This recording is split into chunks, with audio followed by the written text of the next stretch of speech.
Welcome. This is a recording of adults playing or talking about tabletop games. This means that adult language and/or themes may occur within that could be seen as inappropriate for younger audiences. Thank you. Hey guys, John here. I just wanted to go over the other night's session. I originally had made a video that night, which was technically 6 a.m., and I was yawning so much that when I went to go edit it, I realized it was just absolutely horrible, and I decided to redo it. So um, we're just going to leap right in and go into all the things I did talk about then, and do it now. So the first thing, of course, is how I felt the campaign went. The session was pretty good in my mind. I think there was a lot of good elements to it. They got to meet a new station. They met some major players in the station. They got to kind of like learn how stations work, because from the original setting in chapter one, they had never actually been inside a station, even though their characters technically had. They personally had not. We leapt right into it with them topside, so that was kind of cool to like kind of let them learn how all that works. And overall, after the session, they all were like really excited. They're all hyped. They really enjoyed themselves. So they're very happy with the outcome of the night as a whole. One of the things that they really got to meet was an NPC that they really enjoyed. A person that like they could really like bond with in the game, and that was me playing Manny, the 15-year-old redhead teenager. That uses improvised weapons on a regular basis. He was kind of quirky. He's a gambler. He's kind of a snot, and they had a really good time with that. So it was pretty fun for them. I will say right up front to those that have watched the videos. Yes, I know that Gob was not speaking a Bostonian accent. That was actually more like a Brooklyn accent. I, off the top of my head, could not remember for the life of me how to do a Boston accent. It's not something that I'm very familiar with. And even when I go to Boston, believe it or not, I almost never run into someone that talks with a Boston accent. I guess I'm in the wrong place as a Boston or something. But yeah, that was just one of those weird things. I'm not very good at it, so I'm definitely gonna have to be watching some videos and some listening to some accents from some Bostonians to really figure that out. So my apologies to the people of Boston or those that know the Boston accent. I suck. I know it. What else? Zeke. Zeke had some major role-playing issues last night when he basically was in the spotlight. I knew that he had some problems with RP, playing as himself. Not so much like knowing how his character would act, but just being in that one-on-one role-playing situation. He's not good at that at all, and that's actually why I set up tonight. Last night, was for him to get experience doing that and to have him play a major role in the group. He's kind of been in the background a little bit. He hasn't played like a super major, role or part of the team, and I wanted to kind of like bring him out of his shell a little bit. And he choked so hard in the tunnel, and I wasn't really ready for him to choke that bad, but it was pretty brutal. I spoke to him afterwards about it. He and I had about an hour conversation after the session about the situation, and we went over things, and I tried to help him out, and we talked about things, and I gave him some tips on how to like kind of get into role playing. Do the classic, oh well, Zeke says this, or Zeke says that. Zeke wants to tell him this, and he knows it all because we've talked about it before, but he just, I guess, forgets. So I'm gonna give him a little bit of a break on the RP for now, and then we're gonna slowly start working him back in and give him a shot. Excuse me. Into that role playing element again. So I mean, not the best on that situation, and it caused a lot of issues for the party going into the actual station. You know, they had their their weapons confiscated. You know, they were not friendly whatsoever. That entire thing was supposed to be fairly friendly, as long as they either lied to Manny up front or came like completely out of the dark and was like, "No, we're not from Arlington Station. We're from North Station. You know, we are in the area on a mission. You know, totally sorry to mislead you. Take us to your boss. You know, we'll straighten things out." And that would have been so much better, but because they lied like super hardcore and then like choked like that, I had to play it like Manny would, and that's to get the fuck out of Dodge and you know jump them. So that was a little bit rough. um, they completely missed a lot of the clues I gave about the station. So there's a lot going on inside of that station that the players didn't pick up on. Um, the main thing is that the people are starving, and the players don't know why. And like they noticed it because like I made it like blatantly obvious to them. You know, the people were thin. There was a food line at the ration station. You know that everyone looks ragged. Heinlein was very out of sorts, and he was kind of making like bad decisions, but it was like the best decisions he could. Part of the tunnels have been collapsed. Um, when they showed their canned food, everybody was like drooling over it, and it just like went over all the players' heads. Hopefully, though, after since they've defeated the demon, they'll take a little bit more time to realize what's going on at the station because they're banged up a little bit and they could use a little bit of rest and healing to kind of get themselves back to sorts. And maybe now that we'll kind of have that nice warm reception for them, things will be a lot better this go around. But yeah, I was really surprised that they didn't pick up on some of that. I guess because they were kind of pissed off at the situation that they found themselves in as prisoners and their weapons confiscated and stuff like that. Um, Other thing, my demon was horrible. I built him flawlessly. He did exactly what I wanted him to. He was a great boss fight for them to really like get into that situation. Um, but I just rolled like ass on him. All my other NPCs were fantastic. Um, my three guards and Manny, they did great. He rolled a triple one at one point.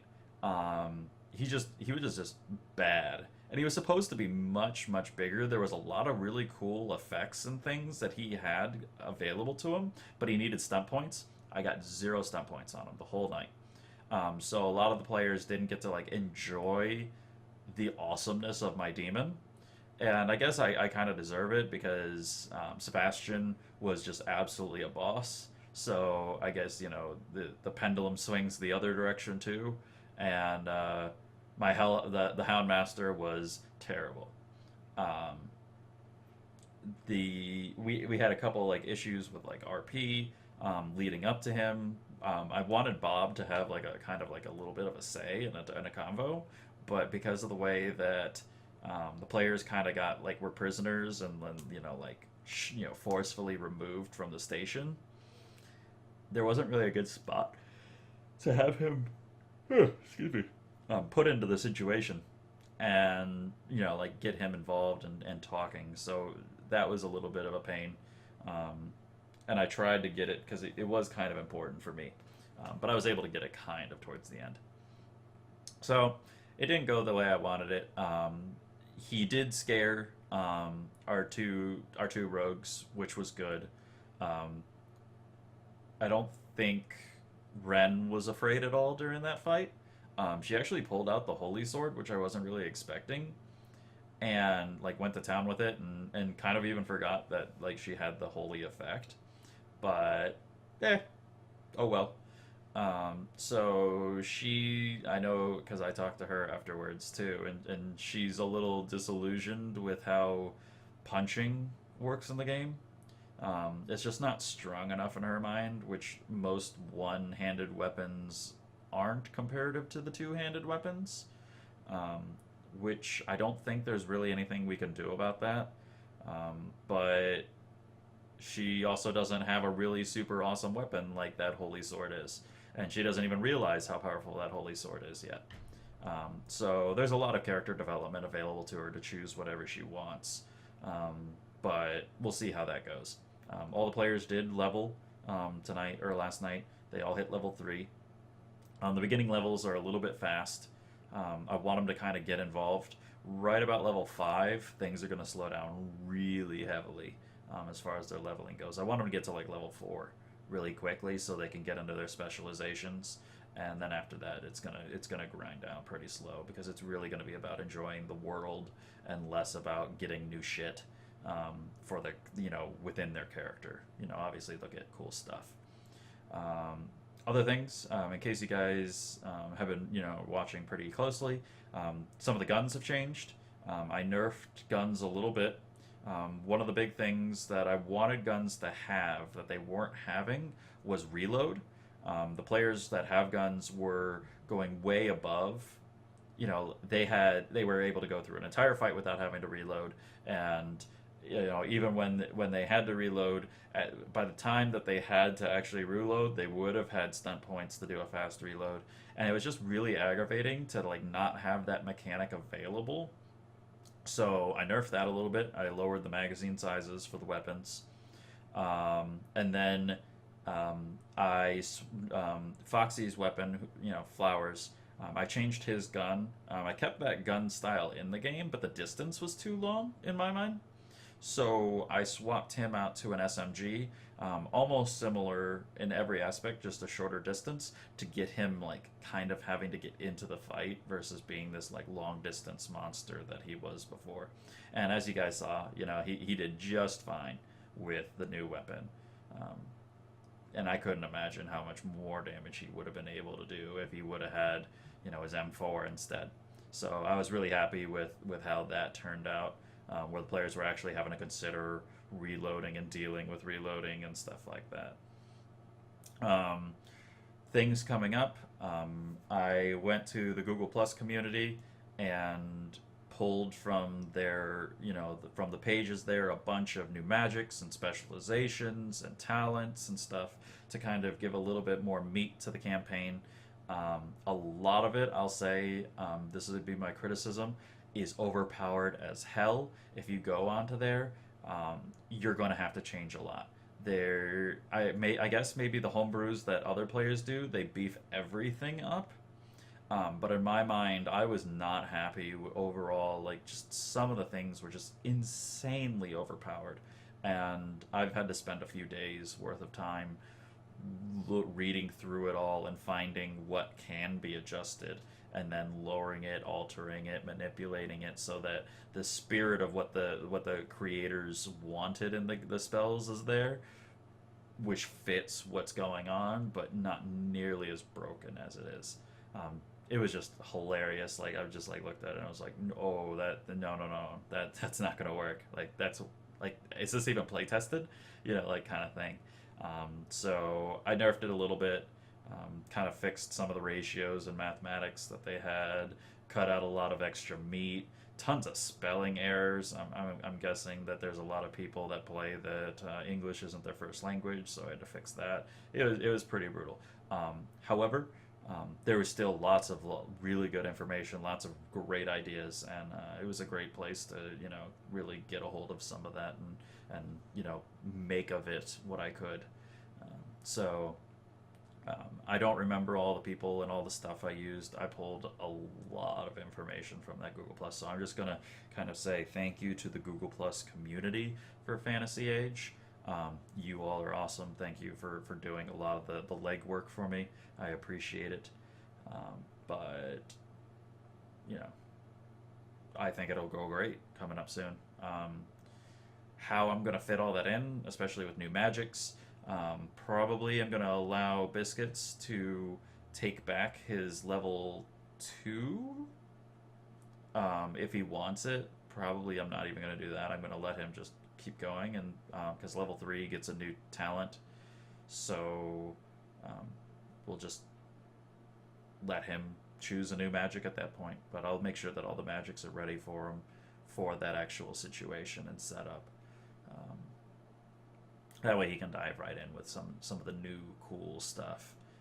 There's a lot of really fun, interesting things. A lot of influence from Diablo 2 I saw in there. Lots of Diablo 2 stuff. And I altered a couple things to have, like, you know, when it was obviously Diablo 2, I threw a couple changes in there to, like, really make it noticeably D2. So it was kind of fun to go through that and work with it. Other things. Well, actually, last thing. Manny, the character that is Manny, is going to be kind of a regular, at least as of right now. One of my comrades at the university, he's never played a tabletop game ever, any kind, in his entire life, and he was really interested in it.